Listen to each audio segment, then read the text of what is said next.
안녕하세요. 여러분은 가족들과 함께 살다가 진짜 가족이 아니라는 말을 들으면 어떨 것 같으세요? 저는 3살 때 입양되었다고 하네요. 제가 살았던 곳은 언니 오빠가 있고 부모님이 참 좋으신 분들이세요. 그런데 저는 처음엔 고아인 줄도 모르고 살다가 제가 초등학교 5학년이 되어서 제가 입양하라는 것을 우연히 알게 되었습니다. 저보다 5살 많은 언니가 사춘기가 오면서 언니랑 저랑 자주 부딪히게 되었어요.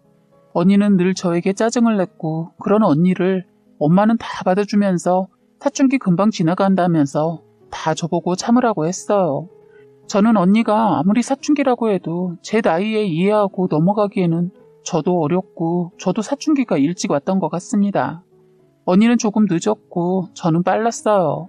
오빠도 있었지만 오빠는 전혀 사춘기 없이 지나갔고 오빠랑 저랑은 엄청 친했어요. 그래서 언니가 늘 저희 둘의 사이를 못마땅했지요. 오빠는 언니보다 3살 많은데 대학 가고 나서 바로 군입대를 했습니다. 그래서 제가 언니랑 싸울 때 오로지 제 편을 들어주는 오빠가 없어서 너무 힘들 때가 있었어요. 엄마 아빠는 오로지 언니 편이었거든요. 부모님도 언니의 사춘기를 힘들어했어요. 부모님이 그전에는 한쪽만 편드는 것을 안 했는데 언니가 사춘기에 접어들면서부터 저에게 대하시는 게 달라지셨습니다. 그래도 제가 막내라고 아빠는 나중에 따로 저를 챙겨주긴 했는데 엄마도 갱년기 아닌 갱년기가 너무 일찍 와서 상황에 따라 분위기가 달랐어요. 엄마가 짜증을 낼 때마다 아빠는 저에게 너를 너무 늦은 나이에 낳아서 저런다고 하더군요. 그래서 저는 그런 줄만 알았습니다. 그런데 사춘기가 심하게 온 언니는 저의 출생의 비밀을 말하고 말았어요. 언니와 말다툼이 있던 그날 언니가 밖에서 안 좋은 일이 있었는지 신경이 날카로웠어요. 원래 그럴 땐 다들 피해 있는데 집에는 저희 둘만 있었어요.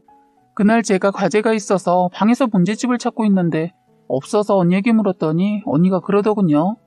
너 나한테 말 걸지 마. 그냥 내 방에서 나가 하더군요. 그래서 언니가 나가. 그리고 같이 쓰고 있는데 네 방 내 방이 어딨어? 하자 제발 꺼지라고 하면서 더한 욕을 했어요. 저는 울고 싶었지만 참고 언니한테 왜 맨날 나한테만 신경질을 내냐고 했더니 언니가 심한 말을 했어요. 그러자 저도 굽히지 않고 반박을 했고 그러다 순간 놀라서인지 저는 그 자리에서 쓰러져 버렸어요. 야, 너 진짜 내 동생 아니야. 너 고아원에서 데려왔다고. 그러니까 내 방에서 나가. 하는데 다른 때와 다르게 말을 하는 언니의 말이 사실 같았어요. 그런데 그 일이 기억나기 전까지 언니에게 따지고 들면서 저도 언니한테 네가 좋아왔거든 하고 언니에게 앉으려고 말을 하자 언니는 저에게 널 데려오자고 말한 내가 등신이었다고 하면서 말을 하더군요. 저는 어떠한 말도 못하고 그냥 그 자리에서 말없이 쓰러졌어요. 순간적인 쇼크 같은 거였다고 하더군요. 저는 기억이 없지만 아빠 말로는 언니가 놀라서 저를 깨웠는데 어떠한 반응이 없어서 바로 119에 신고했다고 하더군요. 눈을 뜨고 보니 병원이었고 언니가 곁에 있었어요. 저는 언니가 제 손을 잡아줬는데 그 손을 빼게 되었습니다. 언니는 아니라고 장난이라고 그런 거짓말에 쓰러지냐고 말을 했는데 저는 예전에 잘 기억은 없지만 입양한 거 말해줘야 하지 않냐는 엄마 아빠가 나눈 대화를 얼핏 듣게 되었는데 때마침 TV에서 입양에 관한 프로그램이 나오고 있어서 더 이상 신경 쓰지 않았습니다.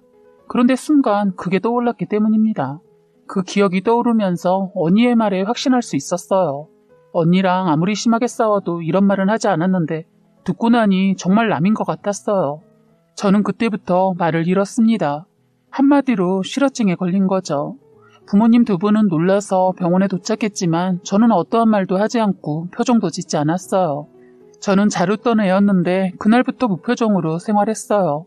아빠는 애교 많은 제가 그렇게 되자 무난히 노력했습니다. 그러다 2분이 결심을 했는지 모든 것이 사실임을 알려주고 제가 어떻게 이 집에 오게 되었는지 이유까지 다 듣게 되었어요. 그때 저는 어떠한 소리도 없이 하염없이 눈물을 흘렸던 것 같습니다. 너무나 사랑하는 저희 부모님이 친부모가 아니라는 것은 어린 제가 감당하기에 너무나 큰일이었어요.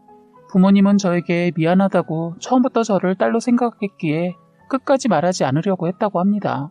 만약 성인이 되어서 알게 되면 그때 모든 것을 밝히려고 했다고 했어요. 이렇게 알게 된 것은 상상도 못 해봤다고 하시더군요. 저희 소식을 듣고 군대 간 오빠가 연락이 왔지만 저는 말이 나오지 않았어요. 제가 좋아하는 오빠가 연락 오면 무슨 변화가 생기지 않을까 하고 내심 기대를 하고 계셨던 부모님은 제가 변화가 없자 걱정을 엄청 많이 하셨습니다. 저는 그날 이후로 가족들과 말을 하지 않고 치료도 거부했는데 오빠가 휴가 나와서 저에게 사정사정해서 겨우 마음을 열고 치료를 다니기 시작해서 겨우 말을 하게 되었습니다. 언니는 저에게 상처를 준 것이 미안했던지 저에게 예전과 완전 다르게 대하고 언니의 사춘기도 그때 끝이 난 것 같았어요. 저는 가족들의 따뜻한 사랑으로 마음을 많이 추스릴 수 있었습니다. 하지만 한번 가족이 아니라는 말을 듣고 나서는 마음을 예전처럼 다시 열진 못했어요. 충격이 너무 커서인지 받아들이지 못했습니다. 그때 하필 저도 사춘기가 시작되는 시기였기 때문입니다. 엄마는 그런 저에게 예전 저와 만나게 된 일을 자꾸 말해줬어요. 엄마가 봉사를 다니시다가 저를 보자마자 입양을 생각했다고 하더군요. 너무 이쁘고 사랑스러워서 엄마는 매일 저를 보러 왔었다고 해요. 결국 엄마는 시댁의 허락과 아빠의 상의 끝에 입양을 결정지었다고 합니다. 그때 제일 좋아했던 사람 중에 하나가 언니였다고 하더군요. 그런데 이런 말은 저에게 들리지 않았던 것 같네요. 가족들이 많이 저를 위해 노력했지만 마음의 상처를 입은 저는 대학을 포기하고 바로 사회생활을 하면서 독립했어요. 제가 대학까지 간다는 것은 너무나 염치가 없는 것 같았어요. 그렇게 해서 저는 친구와 살면서 돈을 벌었고 첫 월급을 타서는 가족들의 선물도 사다 드리고 그 이후로는 가족들 모임이나 특별한 날이 아닌 날에는 가족을 찾지 않았습니다. 집에 너무 가고 싶어도 괜히 제가 집안 분위기를 흐려놓는 것 같은 기분에 사로잡혀서 도저히 자주 갈 수가 없었죠. 그러면서 남편을 만나게 되었는데 그때 제가 빨리 부모님한테 독립하는 것은 결혼이라고 생각했어요. 저는 저보다 5살 많은 오빠인 남편과 결혼했습니다. 오빠 부모님은 처음엔 저를 엄청 이뻐해 주시고 복동이라고 하면서 좋아해 주셨어요. 그런데 결혼하고 1년 조금 안 됐을 때 저희 엄마가 저희 집에 왔었는데 언니가 많이 미안해하니까 언니랑 이제는 사이좋게 지내라고 얘기하면서 넌 혼자가 아니다. 피가 섞이지 않았지만 내 딸이고 가족이다라고 제 얘기까지 했어요. 그런데 하필 저와 엄마랑 나눈 대화를 그만 시어머니와 오빠가 듣게 되었습니다. 제가 임신 중이었는데 입덧 때문에 힘들어하니까 엄마가 반찬 가지고 오셨다가 그만 그런 일이 생기고 말았어요. 시어머니 소리를 지르면서 근본도 없는 것을 며느리로 들였다고 화를 내자 엄마는 시어머니한테 말이 심하지 않냐고 했고 두 분이 싸움이 났어요. 그러자 시어머니가 이혼 얘기를 하자 엄마도 순간 홧김에 시어머니한테 달려들었는데 임신한 저를 보더니 엄마는 화를 누르고 엄마는 저만 생각하고 저희 시어머니한테 용서해달라고 빌었어요. 엄마가 당신이 알리지 말라고 했다고 거짓말까지 했어요. 저는 그런 엄마를 말리며 제가 거짓말했다. 엄마는 죄 없다 하는데 시어머니 아기용품 사온 것을 거실에 패댕이 쳐놓고 가버렸어요. 사실 저는 남편에게 고아라는 사실을 알렸는데 남편이 비밀로 하자고 하더군요. 절대로 부모님이 허락하지 않을 거라며 말을 하지 말자고 하더라고요. 제가 오빠랑 헤어질 자신이 없었기에 저도 오빠 의견에 따라 부모님을 속이고 결혼하게 되었습니다. 그런데 이렇게 들통이 나고 말았습니다. 솔직히 이렇게 빨리 들통날 줄은 몰랐어요. 시부모님은 저는 이뻐해 주셨지만 사실 저희 친정이 시댁에 비해 많이 기운 것을 못마땅해 하시면서 친정을 마음에 안 들어 했는데 거기에 친부모가 아니라는 말에 더 화를 내셨어요. 저희 시댁은 혈통 이런 걸 굉장히 따지는 사람들인데 제가 고아였다는 사실을 알고 나서는 시댁이 발칵 뒤집혔습니다. 처음엔 저와 남편을 억지로 떼어내려고 사람을 시켜서 남편을 데려갔어요. 남편이 자해를 해서 어쩔 수 없이 다시 살게 했는데 문제는 제가 그때부터 이 사람을 사랑한 죄로 모든 것을 혼자 감당해야 했습니다. 저는 그때부터 저의 시집살이가 시작되었어요. 시어머니의 시집살이는 임신한 저에게 너무나 고됐습니다.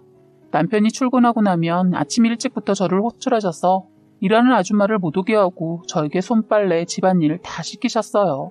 시어머니의 의도는 임신한 제가 자연적으로 유산이 되거나 제가 제풀에 못 이겨 떨어져 나가길 바라셨어요. 하지만 저는 힘들었지만 제가 속인 것에 대한 대가라고 생각하고 열심히 시키는 대로 했어요.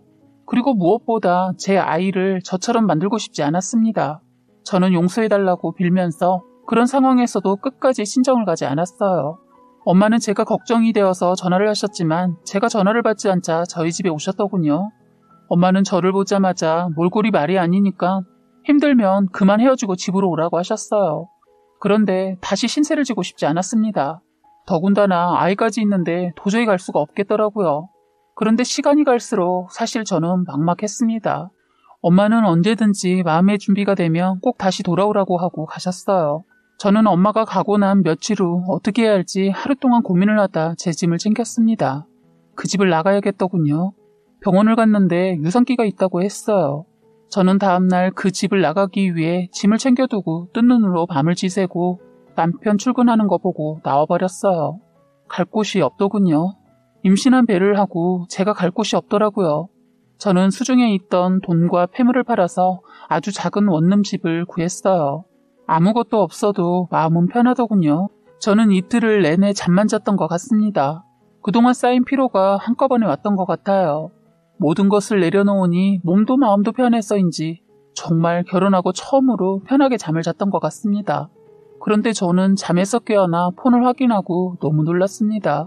남편이 사경을 헤매고 있다는 문자였습니다. 이 사람이 저를 찾아 헤매다 그만 교통사고를 당했고 위급한 상황이니 제발 병원으로 와달라는 시어머니의 문자였어요. 저는 많은 고민을 하다 그래도 내 아이의 아빠이고 내 남편인데 살리고 보자라는 마음으로 병원으로 달려갔어요. 처음엔 거짓말 아닐까라는 생각도 했지만 남편의 문자가 이틀 동안 엄청 오다가 하루는 한 번도 오지 않았기 때문에 나중 일은 나중에 생각하자라는 마음으로 병원으로 달려갔습니다. 시어머니 저에게 연락을 해도 답이 없자 저희 친정에도 알렸던가 봐요. 제가 병원에 도착하기 전 엄마의 전화가 왔는데 어찌된 일이냐고 하더군요. 나중에 얘기하자고 하고 끊었는데 놀란 저희 친정 부모님도 병원에 계셨어요. 시어머니 저를 보자마자 저를 잡아먹으려고 했어요. 문자로는 다 이해하고 미안하고 용서해 줄 테니 아들 살려달라고 할 때는 언제고 저를 보자마자 저에게 달려들더군요. 그런 시어머니를 저희 엄마가 팔을 잡아채더니 뭐하는 짓거리야? 이러려고 내 딸 불렀어요? 하자 시어머니 저희 엄마보다 나이가 10살이나 어린데 갑자기 엄마한테 반말을 하면서 아니 친딸도 아니라면서 참견하지 마. 아니 그리고 처음부터 친딸이 아니라고 대기 말해줬으면 이런 일이 생기지 않았을 거 아니야. 완전 막가자는 시기였어요. 시어머니가 이렇게 나오자 저희 엄마 화가 나서는 그냥 가자. 너 이 집 며느리 될 생각 접어. 저딴 시어머니 너 평생 피말린다. 가자. 그러자 시어머니 더 심한 말로 엄마를 자극하더군요. 혹시 사돈 양반 바깥에서 데려온 딸 아니에요? 그러지 않고서야 어떻게 근본도 모르는 애를 데려와 키울 생각을 해? 하는데 그때 저희 아버지가 시어머니 멱살 잡았어요. 뭐야 당신? 내 딸 네가 그렇게 함부로 할 사람 아니야. 돈 있으면 배는 것도 없어? 당신 한 번만 그딴 말 짓거리면 가만 안 둬. 하자 시아버지도 나서서 어디서 안 사돈의 멱살을 잡냐고 시아버지 저희 아버지 팔을 잡자 아버지가 시아버지를 밀쳐버렸어요. 그러자 시아버지가 저희 아버지를 치료할 때 뒤에서 시아버지 팔을 잡아 비틀었는데 바로 오빠였어요. 오빠는 그동안 제가 그러고 사는 줄 모르고 있다가 소식을 듣고 병원으로 급하게 달려왔더라고요. 저는 오빠가 힘들어지는 게 싫어서 비밀로 했거든요. 그런데 막상 오빠를 보니 너무 든든하고 힘이 생겼어요. 시아버지 그 순간에도 저희 아버지를 욕하고 생뚱맞은 쇼를 하길래 저는 그냥 저희 부모님한테 그냥 집에 가자고 했습니다. 그러자 그때서야 사태 파악을 했는지 시어머니 저에게 미안하다고 하면서 아들 손 한번 잡아주라고 애원을 하더군요. 저는 시부모님한테 무릎 꿇고 저희 부모님한테 사과하면 병실에 들어가겠다고 했습니다. 두 분이 어떠한 미동도 보이지 않아서 저 먼저 뒤돌아서자 시부모님 두 분이 저희 부모님 앞에서 무릎을 꿇었어요. 저희를 둘러싸진 않았지만 주변에 저희의 싸움을 말렸던 간호사들과 환자들이 지켜보는 앞에서 사과를 보기 좋게 받았습니다. 그래서 저는 두 분의 사과를 받고 그때서야 남편을 만날 수 있었어요. 간호사분이 저희 등을 쓸어주면서 고생하셨어요 라고 하면서 저희 배를 보고 괜찮냐고 물어주시더군요. 저는 그때서야 참고 있던 눈물이 흐르기 시작했어요. 저는 10분가량 마음을 진정하고 사경을 헤매고 있는 남편에게 말을 전했어요. 이겨내라고. 나랑 우리 꿈틀이 지켜줄 사람은 당신밖에 없으니까 당장 정신 차리고 깨어나라고 했습니다. 당신이 이 순간을 이겨내지 못하면 죽어서도 다시는 얼굴 볼 생각도 하지 말라고 했어요. 그리고 나서 한참 뒤 남편이 손가락을 움직이기 시작했어요. 남편은 그날 고비를 감사하게도 잘 넘겼습니다. 저는 남편이 깨어나서 정상적인 생활을 하면 남편의 곁을 떠나려고 했는데 시부모님이 저희 곁을 먼저 떠나주시더군요. 이렇게 시부모님이 변하게 된 것은 바로 저의 생모가 나타났기 때문입니다. 어려서 임신한 저의 생모는 부모님의 반대로 결혼을 하지 못했다고 해요. 엄마도 아빠도 학생이었던 두 분은 부모님들의 거짓말로 아이와 생이별을 하게 된 것이었다고 했어요. 엄마는 저를 아빠가 키운다고 해서 피눈물 흘리며 저를 보냈고 아빠 역시 엄마가 저를 키운다고 해서 보냈답니다. 어른들이 합의하에 저를 시설에 보낸 것이었고요. 그리고 제 앞에 나타난 친엄마는 저를 떠나보내고 지금까지 독신으로 사셨다고 했어요. 엄마의 부모님은 엄마의 고집을 꺾지 못해서 결혼하는 것도 못 보고 외할머니가 먼저 돌아가시고 나중에 외할아버지가 혼자 남을 엄마를 생각해서 저의 행방을 찾았다고 해요.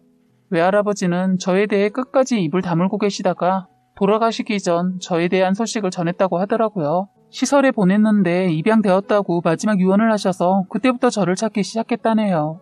그전에도 친엄마는 저를 만나고 싶어서 친아버지를 수소문해도 이미 외국으로 이민을 가버려서 저의 소식을 알 수가 없었답니다. 그래도 끝까지 포기하지 않았다고 했어요. 그런 엄마를 지켜보며 외할아버지는 저를 찾으면 주라고 미안함을 돈으로밖에 줄 수 없다며 남기고 간 재산이 상당히 많았어요. 그리고 저를 키워주신 저희 엄마 역시 친엄마를 찾기 위해 무단히 노력했다고 합니다. 제가 시댁에서 멸시당하는 모습을 보고 간 이후로 당장이라도 찾아야겠다고 생각했답니다. 그렇게 해서 저는 저의 출생을 알게 되었고 친엄마를 만나면서 제2의 인생을 살게 되었습니다. 그런데 저희 친엄마의 소식을 접한 시어머니는 완전 그때부터 저자세로 변하셨어요.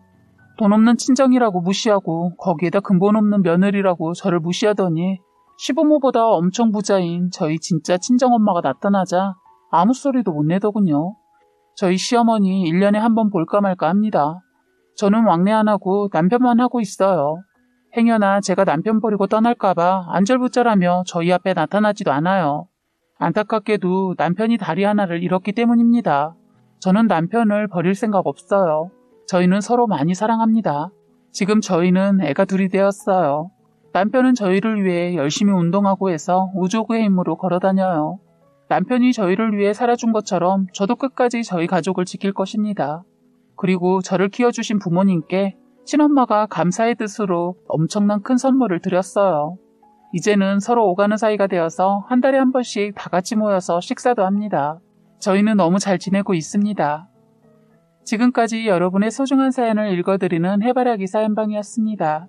구독과 좋아요, 알림 설정 부탁드리겠습니다.